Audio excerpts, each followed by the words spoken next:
we'll get it going after I bring up my dad. So we do want to bring him up because he is, well, you know why he is receiving this award tonight, but he's the best dad in the entire world. He really is. We just love him so much. So I don't know what else to say. Come on up, Dad.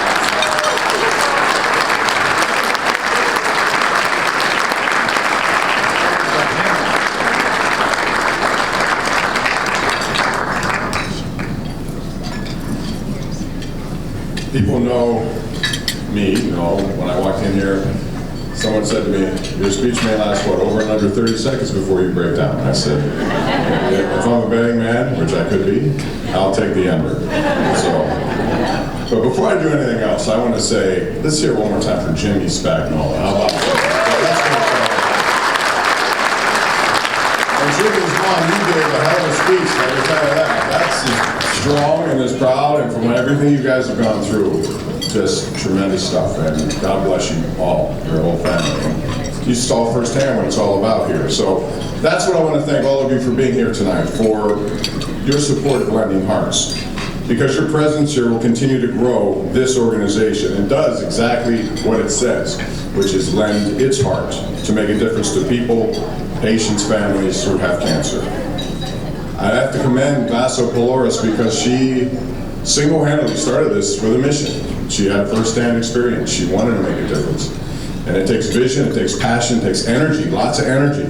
I don't think people realize that. When you ever start anything, anyone here who's had an event, I know in Mario Muse Foundation, we have a table here tonight, man, they work hard. It takes a long time to get it going. Once you get it going, though, that's when you reap the rewards and the benefits. And Vaso, you've done that beautifully. And I think it's just starting to reach its peak and will go even better, changing the lives of so many people. Vaso and her group, they help families through unique activities, as Selena told you, community involvement, a lot of stuff that takes their minds away from cancer, because you need that at that point. And I would encourage you to read the program tonight, look at some of the stuff they do, look at the success stories, and there are many. So I'm incredibly honored to receive this, because so many great people have won it before me, starting with Stanley Marks, who, if you've been here, you know that he has a way of making me cry. I see him, for no reason, I start crying. I don't know why. He always runs everything. You have but that's because of all the great work he's done. When you see him, you realize, I consider him a civic treasure in Pittsburgh, because somebody who saved so many lives.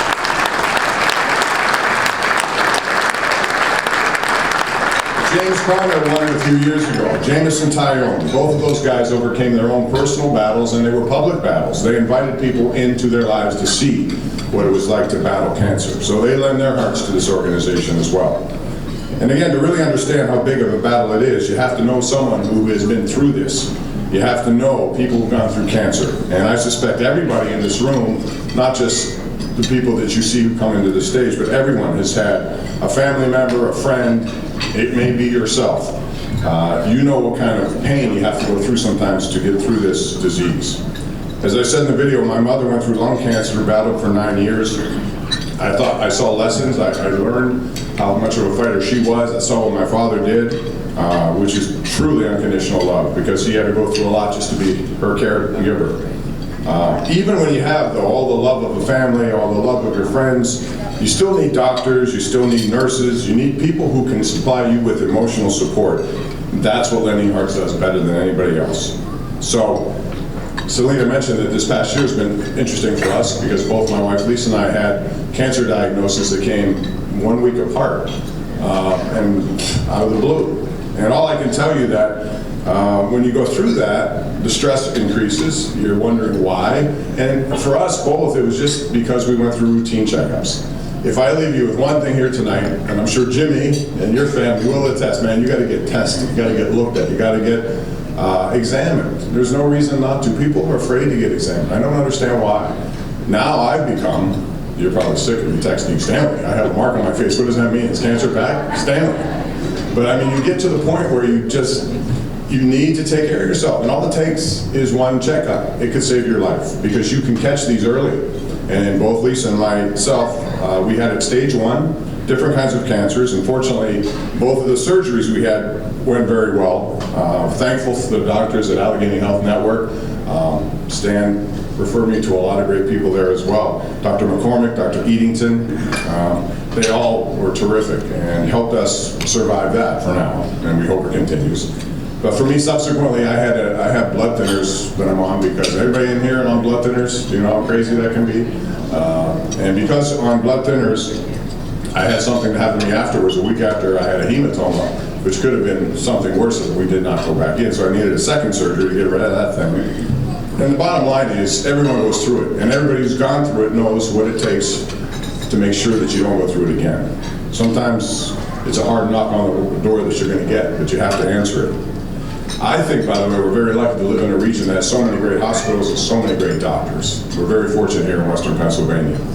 I want to thank my wife, Lisa, our daughters, Chelsea and Selena, because during that time of me, now, you have to remember, she just got out of surgery. I'm more of a diva than she is, and I was like moaning about everything. So she had to take care of me, and sometimes I'm hard to take care of that way. But our little granddaughter Ellie came in and diverted my attention, sometimes in the hospital, which I needed that. So thank you all for that, I appreciate it. But beyond the family help, the help you get from dedicated doctors and nurses, you also need help from the outside. You need people to prolong your life, those are the doctors. Lending hearts is to make sure that you have a high quality of life too, because each day is a gift. The older we all get, we know that. You know, and you shouldn't take it for granted, you really shouldn't. It's a team effort. It takes doctors, it takes hospitals, it takes brave patients who want to get through this battle. It takes dedicated fundraisers to make sure that we can continue to provide help to people who need it. My parents, as I said in the video, and I'll leave you with this, they've always left me with things to think about. And I think any one of us, if you're a parent and you have kids, you want to teach your kids lessons. And what I said on that video is the one thing that my father told me that I truly believe in.